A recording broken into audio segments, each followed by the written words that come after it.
नमस्कार दोस्तों, अगर आपकी नाक लगातार 12 हफ्ते या उससे ज़्यादा समय से बंद है, हर सुबह उठते ही चेहरे में भारीपन महसूस होता है, सांस लेने में रुकावट महसूस होती है, तो हो सकता है कि ये कोई मामूली ज़ुकाम न हो। दरअसल ये हो सकता है एक छुपी हुई समस्या, क्रॉनिक राइनोसाइनोसाइटिस यानी नाक और साइनस की लंबी चलने वाली सूजन। बहुत से लोग इसे सर्दी जुकाम समझकर नज़रअंदाज कर देते हैं, लेकिन जब नाक लगातार बंद रहे, सिर में दबाव बने रहे और गले में बार बार बलगम टपकता रहे, तो ये साफ संकेत हो सकते हैं कि मामला आम नहीं है। आज की इस वीडियो में हम जानेंगे क्रॉनिक राइनोसाइनोसाइटिस क्या होता है, इसके लक्षण क्या है, कारण क्या हो सकते हैं और कैसे इसका इलाज और बचाव संभव है, वो भी आसान और सही भाषा में। दोस्तों, अब सवाल ये उठता है कि आखिर ये क्रॉनिक राइनोसाइनोसाइटिस होता क्या है। तो चलिए इसे आसान भाषा में समझते हैं। हमारी नाक के पीछे और चेहरे की हड्डियों के अंदर साइनस नाम की छोटी छोटी हवा से भरी हुई खाली जगह होती है। इनका काम है हवा को नमी देना, आवाज़ को गूंज देना और नाक से निकलने वाले बलगम को ड्रेनेज करना।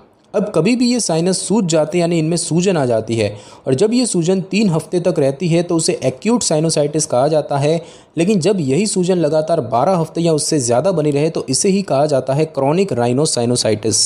दोस्तों, ये कोई एक दिन का जुकाम नहीं है, बल्कि एक धीरे धीरे बढ़ने वाली, लगातार रहने वाली तकलीफ होती है, जो ना सिर्फ सांस लेने में दिक्कत देती है बल्कि चेहरे में दबाव, सिरदर्द और गले में बलगम जैसी परेशानियां भी साथ लाती है। इसमें 2 चीज़ें होती है, राइनो मतलब नाक से जुड़ी सूजन और साइनोसाइटिस यानी कि साइनस की सूजन, यानी नाक और साइनस दोनों की लंबे समय तक बनी रहने वाली सूजन।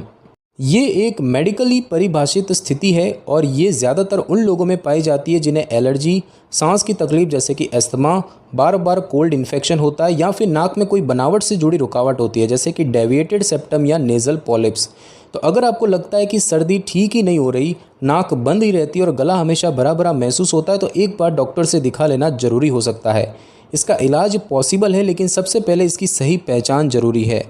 दोस्तों, अब बात करते हैं कि क्रॉनिक राइनोसाइनोसाइटिस के लक्षण क्या होते हैं, यानी ऐसे कौन कौन से संकेत हैं जो बताते हैं कि आपकी सर्दी आम नहीं है बल्कि बात कुछ ज़्यादा गंभीर हो सकती है। तो सबसे पहला और सबसे कॉमन लक्षण है नाक का लगातार बंद रहना, मतलब सांस लेने में दिक्कत, एक या दोनों नथुनों से रुकावट और हर वक्त भारीपन जैसा महसूस होना। दूसरा लक्षण है चेहरे में दबाव या दर्द, अक्सर माथे पर, आंखों के नीचे, गालों पर या नाक के पास एक अजीब सा खिंचाव, दर्द या दबाव बना रहता है। तीसरा लक्षण है पोस्ट नेज़ल ड्रिप, यानी बलगम जो नाक से नहीं निकल पाता, वो गले के रास्ते नीचे टपकता रहता है, जिससे गला बार बार खराब लगता है या खांसी हो सकती है। और चौथा लक्षण है सूंघने और स्वाद लेने की क्षमता कम होना, आपको लगेगा कि खाना बेस्वाद है या खुशबू महसूस ही नहीं हो रही।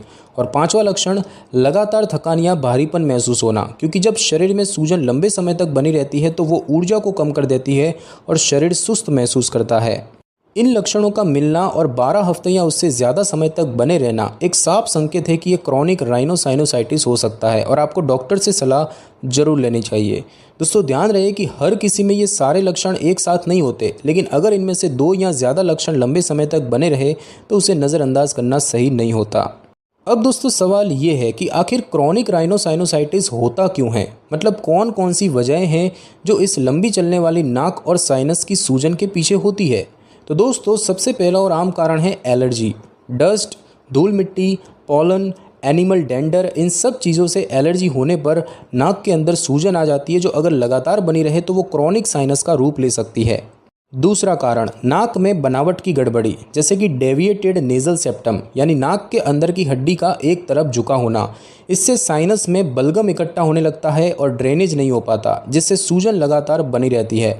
तीसरा कारण नेज़ल पॉलिप्स, ये नाक के अंदर छोटे छोटे मांस के लटकते हुए टुकड़े होते हैं जो हवा के रास्ते को बंद कर सकते हैं और साइनस की ड्रेनेज में रुकावट डाल सकते हैं। और चौथा कारण है फंगल इन्फेक्शन, खास तौर पर उन लोगों में जिनकी इम्यूनिटी कमज़ोर होती है। फंगी नाक और साइनस के अंदर सूजन और ब्लॉकेज बढ़ा सकते हैं। पांचवा कारण है धूम्रपान और प्रदूषण, इनसे नाक की अंदरूनी परतें बार बार इरिटेटेड होती हैं, जो इन्फ्लेमेशन और म्यूकस ब्लॉकेज को बढ़ाती है। और छठा कारण है एस्थमा या अन्य सांस की बीमारियां, इनसे जुड़ी एलर्जिक रिएक्शंस नाक और साइनस पर भी असर डालती है, जिससे क्रॉनिक सूजन बनी रह सकती है। यानी कुल मिलाकर जब साइनस का ड्रेनेज ठीक से नहीं हो पाता या बार बार सूजन बनी रहती है तो क्रॉनिक राइनोसाइनोसाइटिस डेवलप हो सकता है। लेकिन ज़रूरी बात यह है कि हर व्यक्ति में कारण अलग हो सकते हैं, इसीलिए सही डायग्नोसिस और जड़ तक जाना सबसे अहम होता है।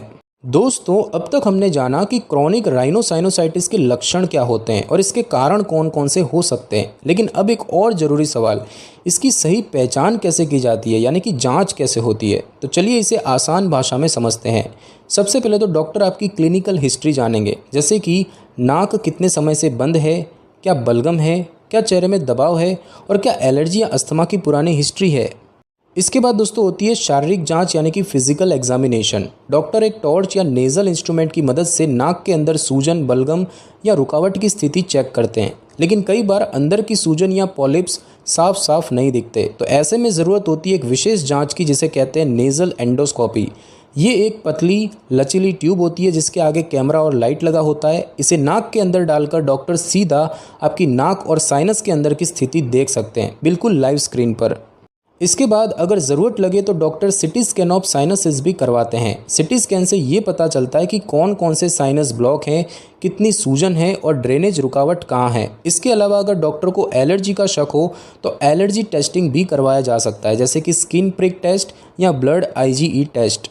यानी जांच का प्रोसेस स्टेप बाय स्टेप होता है, जैसे कि लक्षणों की जानकारी लेना, नाक की जांच करना, एंडोस्कोपी या सिटी स्कैन और उसके बाद ज़रूरत पड़ने पर एलर्जी टेस्ट।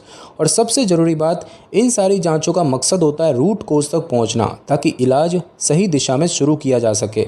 ज़्यादा डरने की ज़रूरत नहीं, ये सभी जांचें आज के समय में रूटीन और सेफ मानी जाती है और इससे पता चलता है कि क्या दवा से ठीक हो सकता है या फिर सर्जरी की ज़रूरत है। दोस्तों, अब सवाल आता है कि अगर किसी को क्रॉनिक राइनोसाइनोसाइटिस है तो इसका इलाज क्या है। क्या सिर्फ दवाइयों से ठीक हो सकता है या सर्जरी जरूरी होती है। तो चलिए इस हिस्से को विस्तार से लेकिन आसान शब्दों में समझते हैं। सबसे पहले बात करते हैं दवाइयों से इलाज, यानी कि मेडिकल ट्रीटमेंट की। उसमें सबसे पहले बात करते हैं नेजल कॉर्टिकोस्टेरॉइड स्प्रेज की, यानी ऐसी स्प्रे जो नाक के अंदर की सूजन को कम करती है, जैसे कि फ्लूटिकाजोन, मोमेटाजोन। इनका रोज़ाना इस्तेमाल डॉक्टर की सलाह से किया जाता है। उसके बाद बात की जाए सेलाइन नेज़ल इरिगेशन की, मतलब नमक मिले गुनगुने पानी से नाक को धोना। इससे बलगम साफ होता है और सूजन कम होती है। इसे नेति पोट या नेज़ल रिंस बोतल से किया जा सकता है।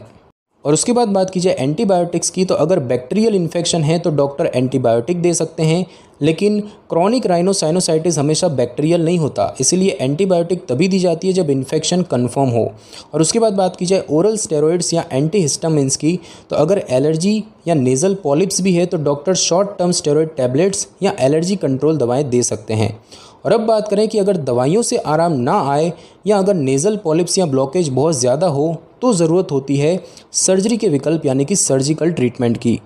और इसमें सबसे आम प्रक्रिया होती है FESS, यानी कि फंक्शनल एंडोस्कोपिक साइनस सर्जरी। ये एक मिनिमल इन्वेजिव सर्जरी है जिसमें एक पतली एंडोस्कोपिक ट्यूब के ज़रिए नाक के अंदर जमा बलगम, सूजन या पॉलिप्स को हटाया जाता है, ताकि साइनस का ड्रेनेज वापस नॉर्मल हो जाए।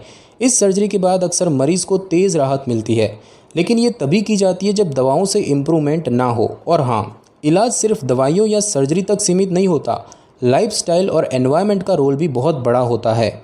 इसीलिए पेशेंट को ये भी ध्यान रखना होता है धूल और प्रदूषण से बचाव करना, स्मोकिंग से दूर रहना, एलर्जी ट्रिगर्स को पहचानना और नेज़ल हाइजीन बनाए रखना।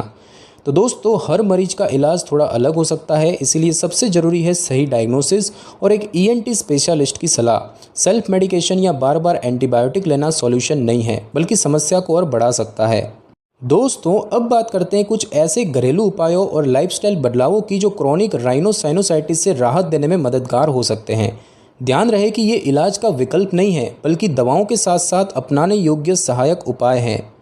तो सबसे पहले बात करते हैं स्टीम इन्हेलेशन की, यानी कि भाप लेना। गुनगुनी भाप लेने से नाक के अंदर जमे हुए बलगम को ढीला करने में मदद मिलती है और सूजन भी कुछ हद तक कम होती है। दिन में 1 से 2 बार भाप लेना फ़ायदेमंद हो सकता है, लेकिन ज़्यादा गर्म भाप से जलन न हो इसका ध्यान जरूर रखें। दूसरा उपाय सेलाइन नेज़ल रिंस, यानी कि नाक को नमक वाले पानी से धोना।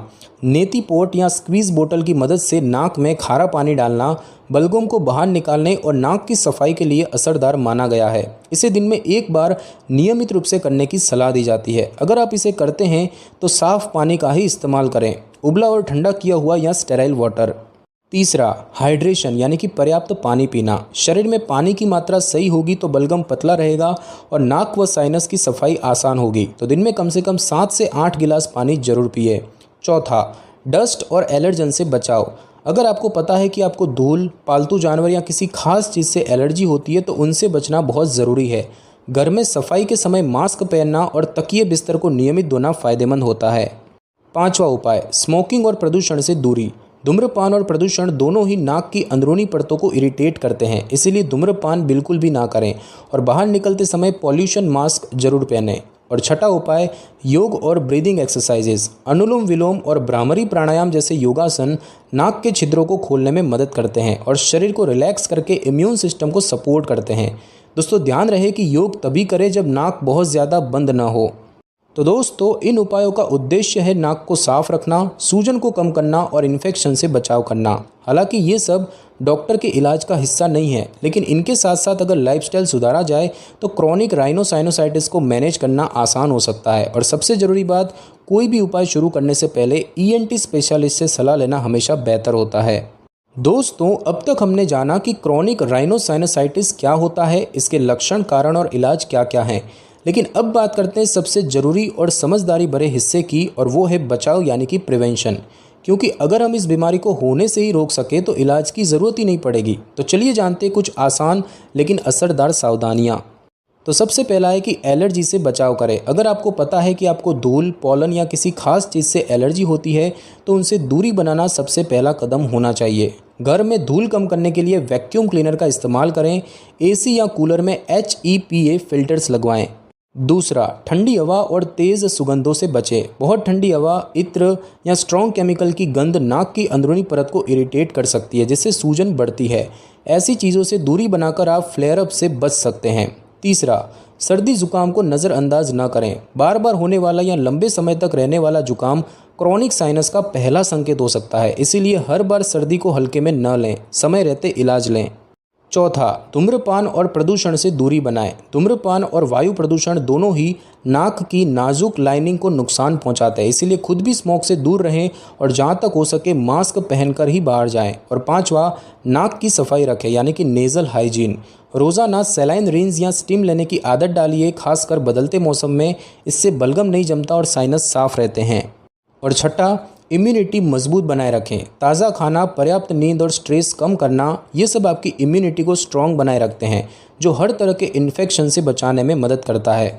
तो दोस्तों क्रॉनिक राइनोसाइनोसाइटिस से पूरी तरह बचाव करना हमेशा संभव नहीं होता, लेकिन इन सरल उपायों को अपनाकर आप इसके जोखिम को काफ़ी हद तक कम कर सकते हैं। और याद रखिए कि बचाव इलाज से बेहतर होता है। अगर आपकी नाक बार बार बंद रहती है या चेहरे में दबाव बना रहता है तो देर न करें, किसी ENT स्पेशलिस्ट से जरूर संपर्क करें। दोस्तों अब बात करते हैं कुछ आम गलत फहमियों की, जो क्रॉनिक राइनोसाइनोसाइटिस को लेकर लोगों के दिमाग में बैठी होती है, और फिर जानेंगे इनका सच्चा और सीधा जवाब। सबसे पहली गलतफहमी ये है कि नाक बंद है मतलब सर्दी जुकाम है, जबकि फैक्ट ये है कि अगर नाक लगातार 12 हफ्ते या उससे ज़्यादा समय तक बंद है तो ये आम सर्दी नहीं बल्कि क्रॉनिक राइनोसाइनोसाइटिस हो सकता है।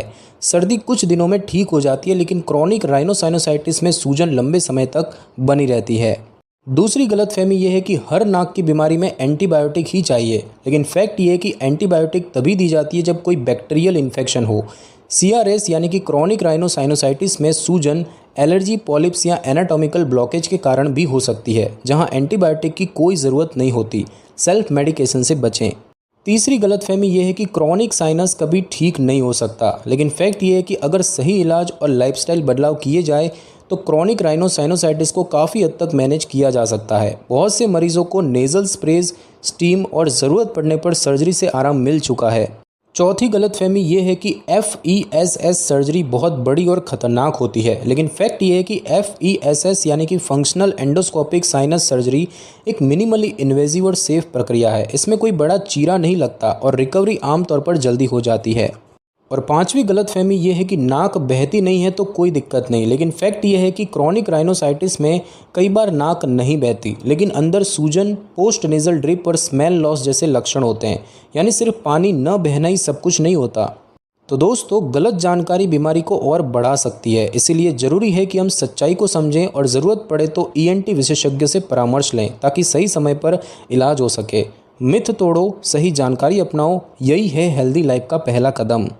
तो दोस्तों आज के इस वीडियो में आपने जाना कि क्रॉनिक राइनोसाइनोसाइटिस क्या होता है, इसके लक्षण क्या होते हैं, कारण क्या हो सकते हैं, कैसे जांच होती है और इलाज के क्या विकल्प हैं। आपने ये भी जाना कि किन किन घरेलू उपायों और लाइफस्टाइल बदलावों से इस तकलीफ को मैनेज किया जा सकता है और कैसे सही जानकारी से मिथ्स का पर्दाफाश किया जा सकता है। अब अगर आपकी या आपके किसी अपने की नाक 12 हफ्ते या उससे ज़्यादा समय से बंद रहती है, चेहरे में भारीपन या पोस्ट नेज़ल ड्रिप जैसी दिक्कतें बनी हुई है तो इसे नज़रअंदाज मत कीजिए। ये कोई आम सर्दी नहीं बल्कि ये क्रॉनिक राइनोसाइनोसाइटिस हो सकता है जिसका सही समय पर इलाज जरूरी है।